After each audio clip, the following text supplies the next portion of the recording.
Welcome to the Rim Break Rodeo. We hope this video helps. You start by unlocking your Android phone or Pixel, then open the Google app or device settings. Tap Google, then Settings for Google Apps and choose Search, Assistant and Voice. This gets you into Assistant controls. Once there, select Google Assistant so you can see devices and preferences. You do this first because the toggle lives inside those nested menus. Moving quickly to the Assistant page saves time and prevents mistaken changes to other services. Now you work through the main switches. Under Assistant, open the General section and toggle off Google Assistant to stop active responses. Next, review linked devices, phones, speakers, TV, and unlink any device that should not use Assistant. This prevents wake triggers. Make sure to also disable voice match and microphone access if you want stricter privacy.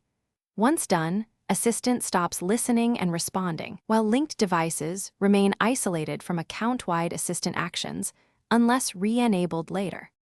Finish by confirming the toggle shows off, then restart your phone to ensure settings apply system-wide. If Google Assistant reappears, make sure you checked every Google account signed into the device and inspect device-level manufacturer settings, since some vendors re-enable voice features. As a last resort, remove the Google app or perform a factory reset on a misbehaving voice-enabled device, but only if you have backups. If you run into problems, double-check account sign-ins and permissions before any drastic action. Thanks for watching. Consider subscribing if we helped you.